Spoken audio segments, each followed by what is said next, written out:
Salmos de Davi, capítulo de número 62, amém? Somente em Deus a minha alma espera silenciosa. Dela vem a minha salvação.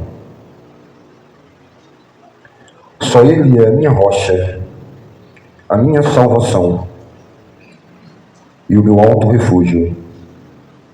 Não serei muito abalado. Amém? Meus amados irmãos, esse Salmos de Davi relata um momento de pressões sobre a vida deste servo de Deus. E ele abre esse Salmo, capítulo 62, somente em Deus a minha alma espera silenciosa. Em outra tradução diz aqui no versículo 2, somente em Deus a minha alma espera silenciosa. Ele faz uma declaração, e nos originais desse salmo, na segunda parte ele diz, espera em Deus a minha alma. Ele faz uma declaração de autoexortação. O assunto que nós vamos falar aqui hoje é uma palavra de consolo, é uma palavra de construção de entendimento com maturidade para a congregação, para que os irmãos construam esse pensamento, estejam preparados, fortalecidos, entranhados em Deus. Porque o que nós vamos falar aqui é algo cotidiano de quem ora, de quem procura viver uma vida ao lado de Deus.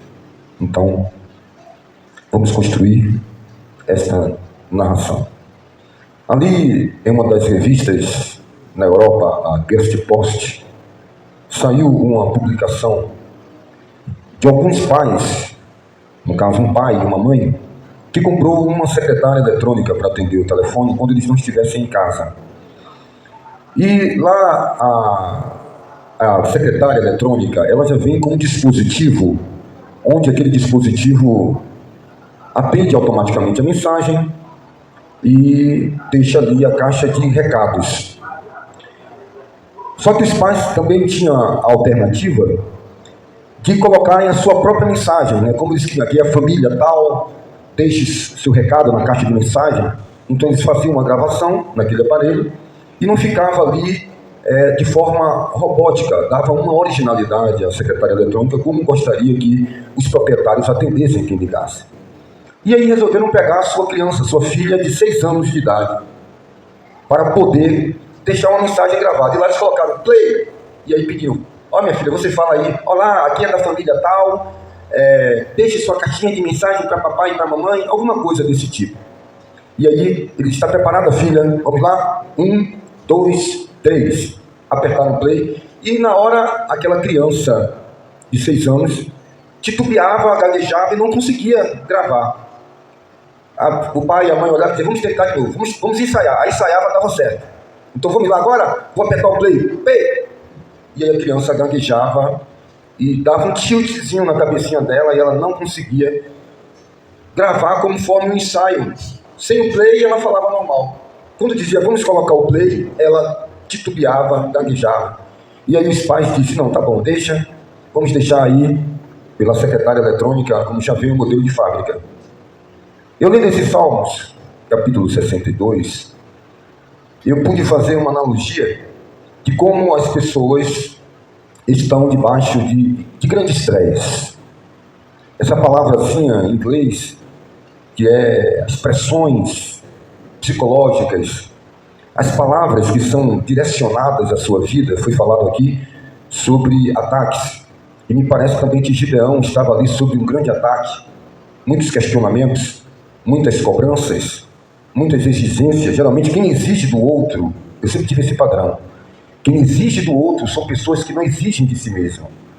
Elas não conseguem exercer o seu locomover, o seu trabalhar, a sua prática, não conseguem desenvolver a sua prática, e aí elas passam a tentar se realizar na vida do outro.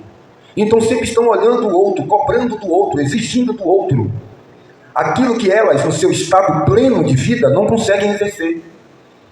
Porque se torna mais fácil tentar preencher esses espaços vazios da minha incompetência, da minha vacuidade, tentando me locupletar no outro. É um pai que não conseguiu ser engenheiro, meu filho, você vai ser engenheiro. É uma mãe que não conseguiu ser modelo, nunca ganhou rainha do milho na escola, nunca ganhou a garota mais bela da sua rua, do seu bairro, da sua cidade, e aí tenta transferir as suas realizações para a vida do seu filho, da sua filha, de um vizinho, de um primo, de uma prima, e aí pressiona, e a gente vive, quando não pelos nossos pais, vivemos sob pressões, e pressões fortíssimas dos nossos antecessores, dos nossos pais, né? Dos nossos progenitores. Carl Jung e Vygotsky, eles falam sobre que toda ação tem uma reação. Não só na lei da física, mas dentro da psicologia, que tem uma palavra lançada, que tem um objetivo. Ela vai causar dentro de você algum movimentar conforme aquela palavra foi lançada, ela vai desconstruir e você vai precisar reconstruir. É uma cobrança, é uma crítica, seja construtiva ou destrutiva, ela vai causar um impacto dentro de você. E você vai ter que ter uma ação, muitas vezes, quando alguém cobra de você, dentro do seu trabalho, você chegou atrasado, você então foi desconstruído e você vai tentar se reconstruir, você vai ter um contra-ataque, aquilo vai fazer um movimento dentro de você. No seu convívio, no seu relacionamento, em casa, você que não era uma pessoa que cobrava, você começa a ser cobrado e você vai começar a cobrar. E você vai alguém vai exigir isso, deve ser ali, aí você daqui a pouco começa a exigir da pessoa também. E você cobra, você vai ser cobrado. Porque dentro da psicologia, toda a palavra ela desconstrói para construir. Isso causa o estresse. O estresse vai criar dentro de você substâncias como cortisol. Você vai ficar angustiado, você vai perder o sono, você vai ficar deprimido, você vai ficar agitado, porque você está com muitas cobranças e você está com muitos compromissos. Houve também um filósofo que ele também fala sobre esse assunto, Immanuel Kant. Immanuel Kant ele fala sobre a maioridade. A maioridade que Samuel Kant fala, grande filósofo do iluminismo, ele fala, Delso, não é sobre a maioridade biológica, que você vai nascer pelos pubianos, onde você vai desenvolver os seus órgãos físicos, seus sistemas cognitivos. Ele fala sobre a maioridade do homem que consegue se libertar dos pais, que consegue sair de dentro do seio de sua casa e consegue se autoconstruir longe de um ambiente castrador, de um ambiente que vai polir os seus potenciais. E você, os pais, disse Immanuel Kant sobre a maioridade, os pais eles são sempre repressores e seguram seus filhos e não deixam seus filhos criarem asas e criar essa independência, essa maioridade. Immanuel Kant fala que no meio de 1 milhão de homens, um consegue atingir essa maioridade. Um consegue sair de dentro do seio da sua casa para não ser a sombra de ninguém e poder ser aquilo que ele deseja ser, no nosso caso, aquilo que Deus quer que nós venhamos exercer em nossa vida.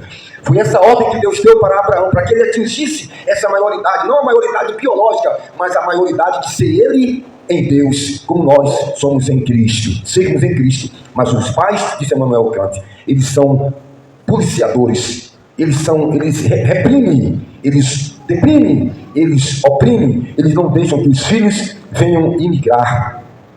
Eles estão sempre projetando sobre seus filhos suas vontades íntimas e particulares. Eu sempre falei para meus filhos, vocês são livres.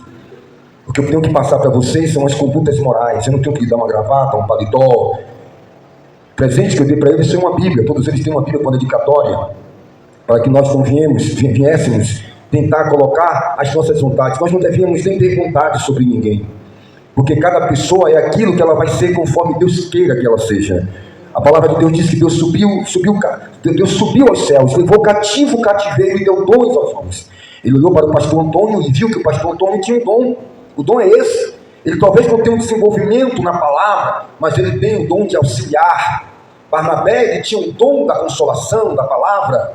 Às vezes o outro tem o dom de uma palavra exortativa. Já o doutor, o mestre, ele já tem vários dons em várias áreas. Ele sabe manejar a palavra da exortação, da consolação. E por aí afora vai o que Deus ele deseja capacitar e dar. Então nós precisamos, dentro daquilo que até a nossa irmã Suélia falou aqui, nosso irmão Adelson, Diácono Edson e outros irmãos, nós precisamos aprender a nos mover, temos falado sobre isso na congregação, a ter conhecimento dessas nuances humanas. E o que é que eu quero trazer aqui dentro de Davi, de todos esses problemas, fazendo um resumo dessa manhã? Eu sempre dizia para meus filhos, às vezes eles pensam assim, meu pai, você não quer? Levi fala assim, meu pai, eu vou trabalhar em Salvador. Eu digo, não, meu filho, não tenha ansiedade, não se preocupe. Às vezes ele pensa, meu pai, o senhor quer? A gente sempre aqui pertinho de você, lá eu pensava assim também, né? E aí eu dizia, meu filho, vai chegar um momento que você vai viajar, eu vou te levar lá em Feira de Santana, né? É difícil a gente ver ali o filho, mas você vai viajar, não se preocupe, né? E assim foi acontecendo, ele foi tomando um susto, mas foi vendo que as coisas vão chegando no tempo certo. Eu sempre digo para eles, é a vontade de Deus, meu filho, não é medo. É que Deus tem sempre algo para nós e a gente precisa estar atento aos sinais de Deus.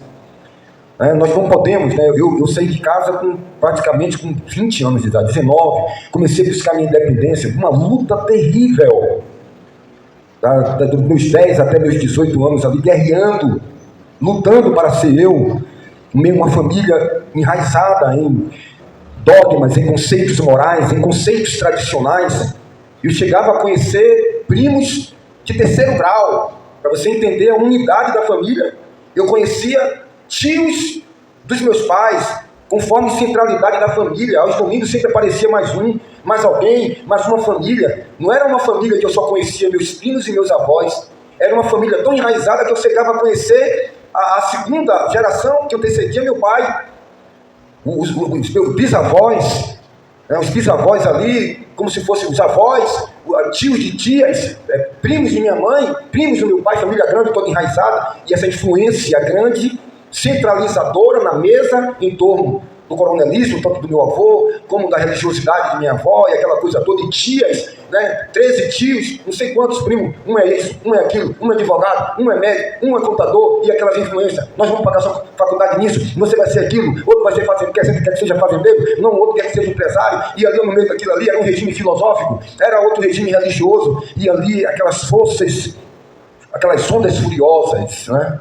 E eu ia ouvindo a voz de Deus, para mim se libertar. Tinha uma música de Zé Ramalho e Raimundo Fagner, Eternas Ondas, que eu via aquelas músicas, né, e eu me identificava com aquelas músicas, né? Eram duas músicas que eu, ali na minha juventude eu ia ouvindo e eu ia dizendo dentro de mim, eu sou isso aí, é isso aí. Aquelas músicas eram um incentivo, era a música Noturno de Fagner e Eternas Ondas, eu ouvindo aquilo ali, e aquilo ia batendo dentro de mim, eu aquele rebelde.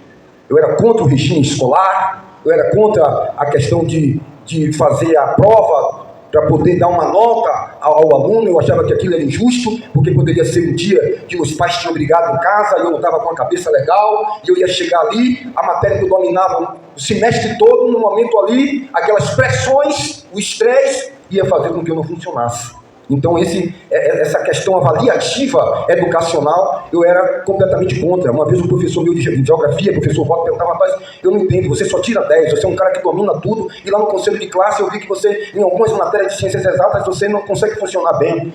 Eu digo, mas é porque eu não funciono dessa forma, eu sou muito objetivo, professor. Eu acho que se eu fosse médico na hora de operar alguém, não vai me perguntar quanto é 4 mais 4, quanto é o quadrado da hipotenusa, quanto é a equação tal. Então essas pressões, esses estresses, que você vai lutando para você sim, ser independente. Primeiro você precisa funcionar bem como filho, dentro das condutas morais, dentro das condutas éticas. Você precisa tirar 10, você precisa se comportar bem lá na novena, na quaresma, nas festividades religiosas dos seus pais. Você precisa ser aquele garoto, aquela garota que vai dar orgulho à sua família, que você vai ser louvado quando tiver as reuniões do amigo, os pais vão mostrar você como um bibelô, como um troféu. Meu filho agora está estudando em tal colégio, meu filho passou no concurso do Enem, tirou nota tal, aí toda mãe vai conversar, meu filho é exemplar, nunca carro da polícia parou aqui, nunca desestimou a filha de ninguém, um menino muito exemplar, tudo dentro daquela bitola, cabelinho cortado na régua, aquela roupinha toda gola polozinho. Eu ia para o colégio com a calça rasgada, já naquela época eu rasgava a calça, era uma moda que não tinha chegado no Brasil, uma moda punk, não tinha internet, nem sabia que existia aquilo, e ali a calça rasgada, um tênis Daytona com o pé do lado de fora, né? Com aquele cabelo parecendo uma mata, e aí eu ia para a escola, aquele cara que queria se identificar com aquilo que eu achava que era aquilo que eu queria contra a ordem social, né? E às vezes aquele garotinho gomadinho no meio da família, mas quando saía com os amigos nas boates, era uma forma de rebeldia, de se revoltar contra esses grilhões, né? Que os pais às vezes tentam modelar e não se preocupa realmente em acrescentar conceitos reais. Isso a religião também vem pelo outro lado, o sistema social, o sistema político, ideológico, e a religião também moldando essa massinha mole que você nasce como um HD, com um CD em branco. É um CD que vem virgem, e aí vai para uma escola comunista e implanta seu sistema comunista. Vai para um centro espírita, vai implantar o Allan Kardec, o evangelho dele, vai para uma religião de matriz africana, ali vai e você vai ser bitolado, manobrado dentro de uma determinada forma. E aí Emmanuel Kant fala sobre essa questão do homem atingir a maioridade, sair desse seio repressor e não ser a sombra de ninguém.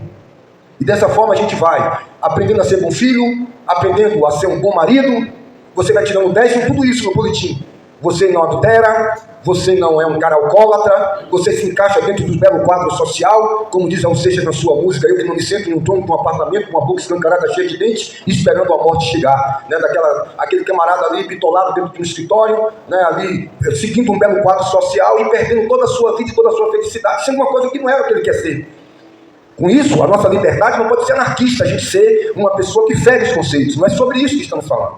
Mas aí acompanha a narrativa, você é um bom pagador, você é um bom funcionário, você chega no horário certo, você é um bom vizinho, né? Tinha um adágio, um ditado, Adelson, que eu falava muito na escola, com meus 13, 14 anos, dizia, era um adágio, um provérbio popular chinês: se todos limparem a porta da sua casa, logo toda a rua estará limpa.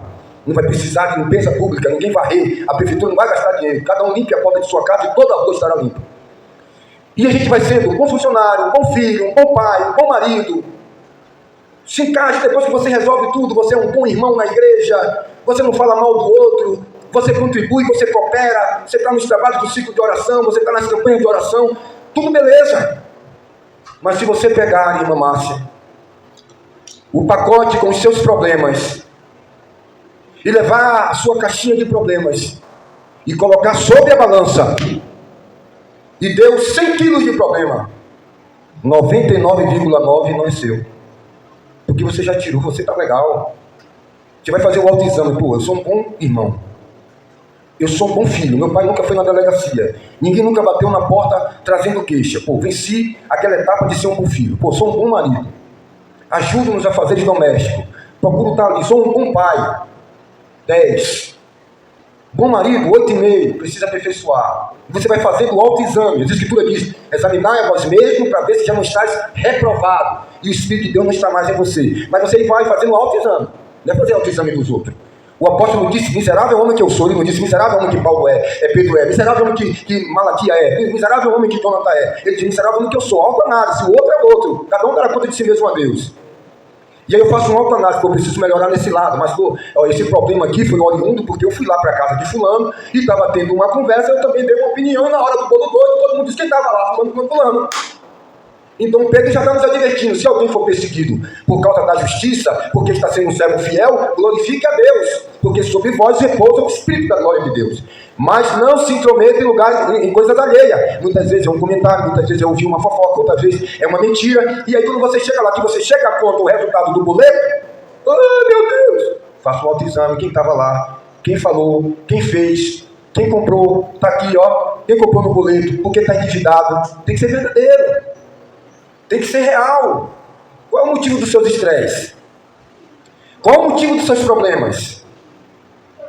Olha, você vai trazer para você problemas de pessoas inconsequentes? Pessoas que sempre estão errando os mesmos erros? Onde você entra? Ah, eu fui um filho maconheiro, eu fui um filho que dei trabalho. Alguém bate na porta e diz o quê? Quem era? Pergunta assim, irmã Elza? Pergunta quem é. No passado, você deixou de dar trabalho a pai e a mãe há 15, 20 anos atrás. Hoje você é um servo de Deus. Mas se o seu pai é inconsequente e o diabo pega na canela dele para te oprimir, te trazer estresse, onde é que você entra? Você não vai saber administrar isso? Eu tenho 2 filhos que eu estou sempre ali doutrinando, exortando com os meus exemplos. Com os meus exemplos, não é com exemplo de ninguém. Dentro de casa, porque eu sou uma carta aberta, você é uma carta aberta, lida por todos os homens. Às vezes eu digo para ele: rapaz, você vai sair sem camisa no meio da rua? É o seu corpo. Rapaz, você chegou aqui sem camisa? Quando eu falo com o Lael: não, meu pai, eu tirei a camisa ali. Pois é, seu pai nunca gostou que você ande sem camisa. Seu corpo é templo do Espírito Santo. Numa praia, num lugar é outra coisa, ali, uma piscina, tudo bem. Até que eu mesmo vou tomar banho, que eu estou na praia com alguns irmãos, sempre ali eu estou com uma camisa fininha ali, pronto. Certo? Com o exemplo que a gente vai dar. Então eu chego lá e procuro estar dando o exemplo, chamando eles a atenção. Mas se porventura eles cometeram alguma dificuldade, chegar embriagado, ir para uma festa, beber, perder o controle, e ele chegar em casa, ou se ele brigar, são consequências dele. Eu disse: eu avisei, eu vou me entristecer, mas eu vou dosar essa tristeza, eu vou deixar ser dominado por isso, irmão. Eu vou permitir que o inimigo encontre uma brecha na sua vida para te abater. Você fez tudo, você pagou a escola, você lutou para dar tudo que você nunca teve, e onde é que você entra? Ou você vai virar ele? Vai pegar e botar uma máscara da sua filha, uma máscara do seu filho, e ir para a escola e fazer a prova dela para tirar 10?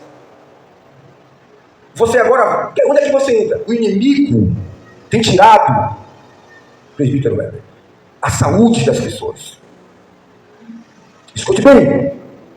O inimigo tem tirado a paz das pessoas. Tem abalado emocionalmente. Como é que você, meu irmão, está aqui nessa manhã inteira? Hoje eu acordei um pouco cansado. Eu não vim para a igreja porque eu tenho um compromisso pastoral, que eu não tenho salário, eu não sou funcionário da igreja. Não ter salário no que eu digo, na questão de ter carteira paga, um compromisso registrado pela CLT como trabalhador, porque isso aqui não é uma empresa, e ser pastor não é uma profissão. Minha profissão é de agente de Elias, com muito prazer, eu, Jurandir. Adelso saiu do barco, mas está bem também. Uma vez agente de Elias, uma vez para sempre. Continua fumando latinha e tampando tanque lá onde ele vai. Está dentro do camarada. E com muito prazer, cansado um pouquinho, não vou ficar aqui, mas eu tenho uma necessidade. Não é um vício, não é uma técnica de chegar aqui, mas saber que eu tenho um compromisso com o corpo de Cristo. O coração está cansado, eu vou dar uma parada cardíaca, eu morro. O fígado está cansado, travou, vai me dar problemas. Eu preciso funcionar no seio da igreja, no corpo de Cristo, irmãos. Não buscando as minhas vontades, os meus interesses. Isso não seria evangelho, mas cada um busca o interesse do outro. Eu busco o interesse de Jonatas. Jonatas busca o meu interesse. No final de tudo, estamos juntos, chegando ao denominador comum. E qual é o denominador comum, como ele disse aqui? É o que eu quero? É o que Maria quer? Não, é o que a mente de Cristo que está em nós deseja. E nós precisamos ser dirigidos, guiados por Deus. Aí vem a pressão. E essa pressão é forte. É uma mãe. É um problema de uma irmã. Vai mexer com suas entranhas. Respire aí. Já está dando até um estresse, eu estou sentindo em você. Eu senti massa. Respire. É um pai caducando. É um familiar que nunca construiu emocionalmente, depois de 30 anos depois, um ambiente para que você pudesse dar o amor de uma forma melhor. Esse amor está sendo por aquilo que foi construído lá na sua infância, no passado, é válido também, mas já tem uma ausência, já tem uma lacuna de 30 ou 25 anos na sua vida. Viveu outras realidades, agora retorna, você vai cuidar como uma criança, como um bebê, mexe com o seu lado emocional, você cria seus filhos casam, vai trazer netos, se torna um ciclo, a vida se tornou dessa forma, pelo menos dentro dessa formatação familiar no nosso Brasil, né? Como Darcy Ribeiro, ele fala no seu livro Gente Brasileira, fazendo uma leitura da miscigenação brasileira. É índio, é matriz negra. Na Europa não tem muito disso, cada um segue tua banda, cada quem pariu Mateus, que balance, a gente fala isso, mas na hora a gente está ali, porque a gente tem esse núcleo familiar, e isso eu vejo como uma forma muito boa, positiva. Porém, por outros lados, já priva da sua liberdade um pouco. Como assim você se aposenta e agora vai curtir as férias, mas aí não pode estar viajando porque tem uma situação. 100% dos seus problemas não são seus, mas você tem que saber administrar. E como é que administra isso? Eu vou lá, 2 conselhos do oráculo divino. Eu digo: olha, o caminho é esse aqui. Se tu abraça, nota 10, beleza, Você vai sair daqui do buraco. Nós vamos elucidar aqui esse problema labiríntico. Mas a pessoa não quer dar ouvido. Você entra com Provérbios, você entra com Salmos, você aplica Colossenses, você dá Apocalipse, você passa uma pomada em Efésios, você cita o texto, você mostra exemplos. A pessoa vai vendo que pessoas que você está aconselhando estão evoluindo.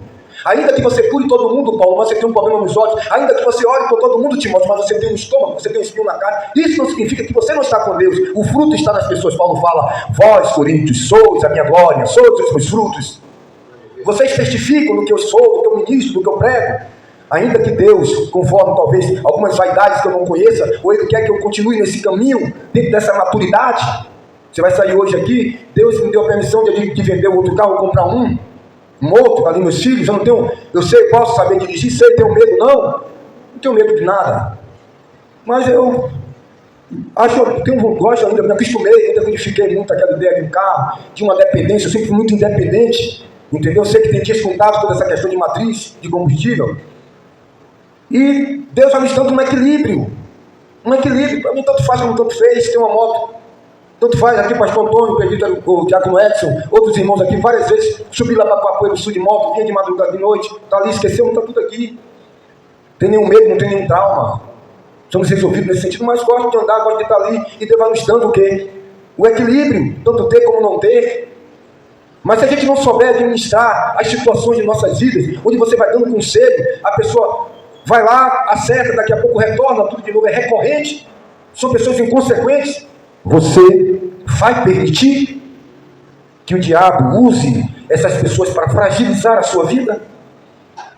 Será que a gente não vai saber? Mas deixe de ser amoreco que está lhe destruindo. Vai fazer ser uma pessoa fraca. Vai fazer você ser uma pessoa emotiva, fraca. Você não pode se jogar no caixão, a lei da vida, vai morrer, todo mundo morre.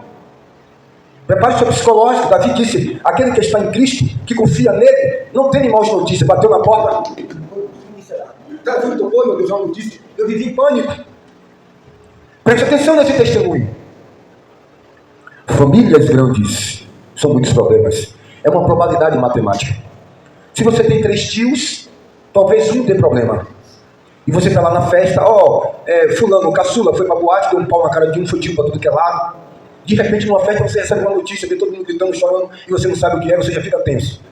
Mas quando a família é 100, 200 membros, entre tias, primos, e terceiro grau é grande, toda festa é um problema.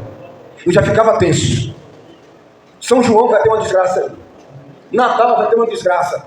Nunca deixou de ter, eu nunca me lembro de um dia de paz. Oh meu Deus, o carro virou. Oh meu Deus, minha avó, o que é minha avó? Oh meu Deus, o que foi que teve? Oh meu Deus, o que é que teve? Era assim a vida, ó. Maus notícias, toda a festa, a vida toda. Oh meu Deus, quando não era da família de um, era da família do outro. Oh meu Deus. Quando eu entrei no Evangelho, eu tive que administrar isso, meu amigo. Os traumas têm que ser administrados. Que o pior sempre vai acontecer com você. E aí você sempre está calculando, vou estar ali em tal lugar, eu confio em Deus, mas pode acontecer isso, eu tenho que estar me precavendo, eu tenho que ser preparado. Mas por outro lado, se você não administra isso, Adelso, se torna doentio. Olha! Ei! Se o Senhor não guarda a tua casa, em vão vigia a sentinela. Se o dono da casa souber a hora que o ladrão vem, ele fortalece. Cabe a nós fazer o nosso papel. Você é um bom servo de Deus? Um ponto. Você é um bom pai? Um ponto. Bom filho? Bom esposo? Um homem que atende bem às realidades da sociedade dentro do Senhor. Quer ser louvado pelas autoridades? Quer ser louvado pela polícia, irmão Pedro? Ande com seu documento do IPVA pago. Ande com sua declaração de renda em dias. Ande de cabeça erguida na sua rua. Entenda que a paz do outro, a sua paz depende da paz do outro. A lei do sonho é tantas horas da noite, tantos decibéis, respeite. Mas ele não respeita. Fale por si. Meu filho, eu vou pelo caminho de toda a terra. Esforça-te e ser homem. Disse Davi em seu leito de morte, tendo ao seu lado Salomão. Meu filho, eu fui um homem de guerra, eu fui um homem de sangue. Mas aqui está a planta do templo. Tudo que Deus me deu, faz cabalmente. Estou deixando aqui 600 quilos de ouro das minhas economias particulares. Amados, esse mesmo Davi, no Salmo 62, sendo atacado por pessoas hipócritas, estando debaixo de pressões, no versículo 13 ele diz: até quando vocês atacarão o homem, todos vocês, para o derrubarem, como se fosse uma parede pendida? Como vocês vão me tratar dessa forma? Só pensam em derrubá-los da minha dignidade, se alegram na mentira, da boca dizem, porém no interior maldizem. Maldiz com a boca, mas dentro do interior, oh, como você é um homem de Deus, mas dentro miserável, dentro de morrer. E Davi, debaixo daquelas pressões, daqueles estresses, daquele momento, ele abre esse Salmo 62, que eu quero que você coloque, saia daqui, se possível com uma placa encravada no seu coração. Que diante dessas pressões, irmão, que vem pelo inimigo, que ele não consegue bater de cara com você, porque você está irrepreensível. Quando não irrepreensível, está com a mente sã, não está com a mente cauterizada do alter ego, que só vê o erro dos outros, mas você faz esse autoexame, essa introspectiva, esse mergulho para dentro de si, está sempre ativo. O que é que eu preciso melhorar, o que é que eu preciso ser de forma saudável, não fanática, não religiosa. E você vai fazendo ali as pontuações, você vai fazendo a sua leitura. Jesus nunca julgou ninguém, porque quem está em um estágio de evolução progressiva não tem tempo para olhar para trás, para ver quem está errado ou certo. Quem olha para trás não está apto ao reino dos céus. Ele vai aqui ajudando, edificando. E Davi, no auge daquele problema de estresse, de falsidades, de problemas que não eram dele, ele diz: somente em Deus minha alma espera. Glória a Deus. Eu posso ver Davi balbuciar. Somente em Deus. Eu posso ver Jeremias no cativeiro babilônico. A minha alma espera somente em Deus. Quando você olha e o ataque é grande, você começa a compreender então que você existe no mundo espiritual, que você estava aceso, que você é luz do mundo, que está incomodando, que o inimigo tenta te deter ou mover você da posição.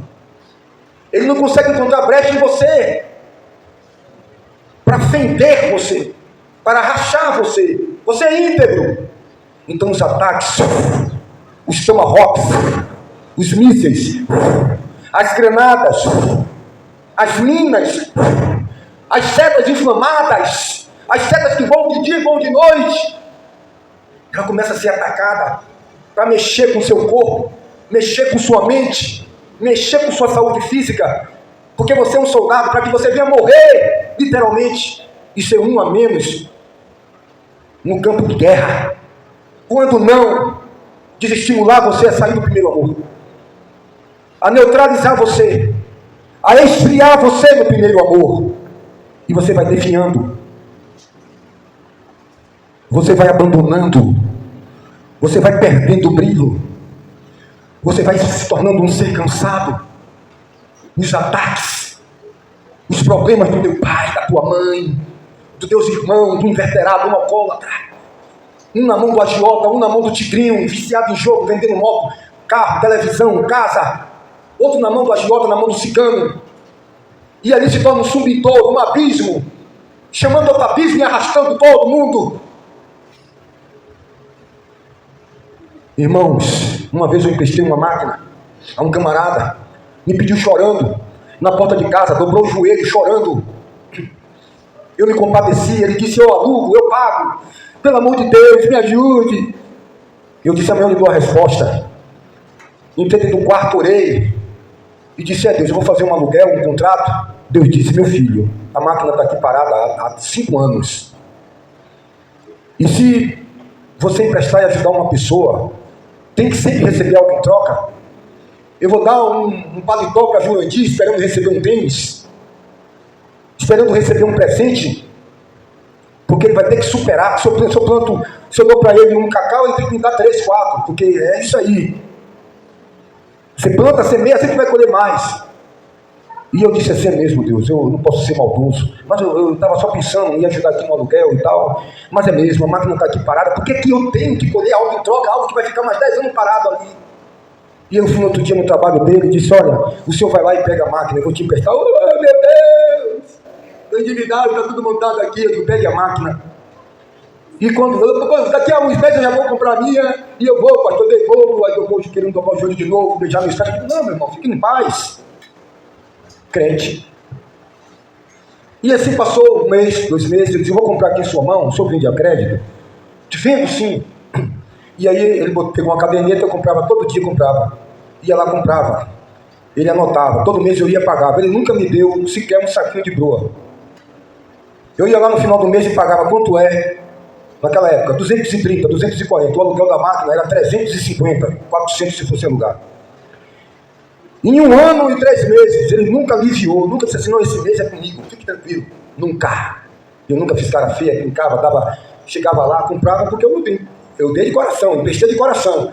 Nunca me senti ferido, alguma vez fui tentado pelo inimigo, rapaz, esse cara está com a máquina aí, eu estou tão apertado. O cara nunca aliviou, mas ó Deus, tire de mim todo pensamento, tire de mim toda revolta, né? Chegar lá como ser humano, não vou precisar da máquina aí para ele ver o dele, não. E aí, com 1 ano e 3 meses, eu disse, eu vou lá buscar a máquina. Falei com ele, eu vou vir buscar a máquina aí essa semana. Não, pode vir, pastor, e tal. Eu já comprei outra. Esqueci até estar aqui, estou usando as 2, mas pode vir buscar, tá bom. Passou 1 semana, eu fui lá buscar. Vi o comércio dele meio vazio, né? Ele aí saiu com a esposa dele e disse assim, ô pastor, oh meu Deus, chorando de lágrimas, oh meu Deus. Me ajude, pastor, eu vou pagar a máquina, pastor, você não sabe o que aconteceu, meu filho morando lá em Mangabeira, pastor. E a esposa com os olhos cheios de lágrimas. E o ladrão, os bandidos, foi matar meu filho tá dentro da boca de droga, eu tive que pegar, vender as máquinas tudo aqui, pastor, estou vendendo agora, o cara da padaria vai entregar um pão aqui, e eu cheguei, e passei, mas eu vou pagar pro senhor, pastor. Eu digo, oh meu Deus, a esposa, pastor, vai ver, aí a ferro foda, tive tanto trabalho. Eu digo, tá bom, meu irmão. Eu vou fazer o quê? Vou para a delegacia, ir lá, dar uma queixa. Passou o tempo, ele deu uma prestação, passou outro tempo, ficou desempregado, vendendo um esvasinho de concreto, de cimento.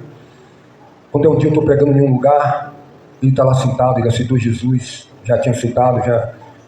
E está lá ele sentado, com a esposa, terminou o culto, ele ouviu a mensagem.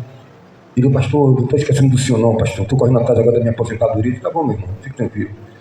E fui caminhando, e quantas vezes eu pensei tantas coisas, e agora eu ia subir naquele púlpito, ia falar sobre o amor de Deus, ia ser reprovado. O inimigo trabalha para destruir aquilo que você ou é ou não é, não tem fantasia, não tem texto de Janete Cleber, você não é um personagem, meu amigo. Ó, deu outro. Foi dito aqui pela missionária, não é conversinha, não é pregação, é vida. Mas isso custa um preço. Não, você não vai sair ileso. Em meu nome sereis perseguido. Perseguido como? Pelo BOP? Essa é a ideia que você tem? Perseguido a vossa guerra não é contra seres humanos. É perseguido por hostes, falanges, principados, denominações, demônios. Um esquema orquestrado, é um pai, é um trauma do passado vindo à tona, naquele dia que você menos espera, que te esquecido, alguém joga, o inimigo. Quer dar uma de boazinha assim, né? Pensa que eu me esqueci que você me traiu um dia? Tudo bom, tudo para dar certo, foi um dia dos namorados, um dia maravilhoso, mas o ego, o inimigo vai lá, e você estava lá no 10º andar e você desce no 3º andar. Uma queda vertiginosa. Algo que você tem sempre certeza que Deus perdoou, mas o inimigo está sempre ali jogando no rosto. Fuja dessas pessoas que não acreditam no seu agora, que sempre te joga para baixo, que sempre luta para destruir, se posso falar, autoestima. Você já está dando requisitos demais, você quer um novo lar, uma nova família, uma nova vida, mas alguém está ali no pé, sempre dizendo, não aceito, você é o diabo um dia e vai ser diabo para sempre. Cuidado. O apóstolo Paulo disse, se alguém se desespera, que não se desespere eu. Se alguém se escandaliza aqui, você precisa ser íntegro, irmão meu, inteiro. Eu sei que é duro, Adelson, mas se você cair dentro de sua casa, a casa cai. Se você cai, Éder, a casa cai. Se você cai, Antônio Neves de Alcântara, a casa cai. Levante-se. Flávio, levante-se. Você é coluna. Levante-se. Quantas vezes eu estive abatido, deprimido, cansado? Ninguém sabia, ninguém sabe. Você está disfarçando, pastor? Não posso dar ousadia às minhas fraquezas humanas. Eu estou em uma guerra. Eu não posso me dar o luxo, porque é que essa coisa tome corpo. É que essa coisa me domine, é que esse pouquinho fermento vai me dominando, daqui a pouco eu estou prostrado. Não! Eita, sim! Estou contigo ou não estou contigo? Você talvez não está aguentando administrar a sua vida. Você não está sabendo suportar coisas dentro de sua casa e no trato com a igreja de Deus. Não estamos tendo capacidade de administrar R$1. Mas não é só sobre nossa incapacidade. Sabe o que é? Sabe o que é, irmãos? Não é sobre você ser bom. Segura essa. Não é sobre você ser ruim. Não é sobre você ter capacidades naturais, virtudes. É sobre a sua dependência. A minha alma espera em Deus. Não é sobre você ser o cara hábil para desatar nó cego, hábil para ser um bom pacificador, um gestor de problemas internos de uma empresa, saber sentar e conciliar as diferenças em um trâmite de negociação, saber negociar e ser hábil para trazer resolução em um sequestro terrorista. Não é sobre seus dotes, é sobre sua entrega, é sobre a sua dependência. Os filhos dos leões sofrem necessidade, mas nenhuma necessidade tem aqueles que temem ao Senhor. Senhor, sou pobre e necessitado, mas o Senhor cuida de mim. Vá observando as palavras deste Davi. Senhor, lembra da minha mocidade, da minha força no trabalhar. Agora, Deus, me sinto fraco e estou de cabelos brancos. Não abandone o teu servo. E aí Davi conclui. Sabe por que, Deus? Não é porque eu quero ser vaidoso, passando renil no rosto, passando ácido hialurônico, pintando o cabelo com paquetá, corrigindo o bigode francês, fazendo cirurgia. Não, Senhor, eu não quero que o Senhor me mantenha forte. Não é para alimentar as minhas vaidades. Senhor, tu lembras de mim? Lembra-te de mim, Senhor, agora que sou velho. Lembra da minha mocidade quando eu era atuante. Lembra agora de mim quando me falta força. Não se esqueça de mim, para que eu possa anunciar as tuas maravilhas desta geração. Que homem louvável. Que integridade. Que largueza. Que ventrículos do coração aberto. Que respiração feita em outro patamar. Senhor, não retire de mim o teu espírito em outro momento. Senhor, restitui a alegria da salvação. Essa é a alegria que deve estar em teu coração. Alegrei-me quando me disseram, vamos à casa do Senhor. Eu acordo muitas vezes cansado, mas quando eu digo, eu vou estar com os irmãos na comunhão, eu me alegro todo. Eu digo, meu Deus, não tem nenhum outro lugar melhor que esse. Mas a gente não vai tomando posse disso e vai ser dominado, Noélia. Noélia está ali vitoriosa, com a vitória dela. Mas você acha que o inimigo desistiu? Agora eu faço um escândalo pior. Ele voltou e eu vou tentar fazer com que ele abandone de novo. Que aí essa esperança se torna uma boa esperança. Mas ela está firme na rocha. A igreja ora. A igreja se levanta como coluna. Fraco muitas vezes. Cambaleando, irmã Tata. Cambaleando, irmã Gil. Mas abrindo a boca, Márcia, dizendo, eu sei que o meu Redentor vive. Isso eu sei. Por fim ele vai se levantar. Eu quero orar pela sua vida. A minha alma espera, silenciosa,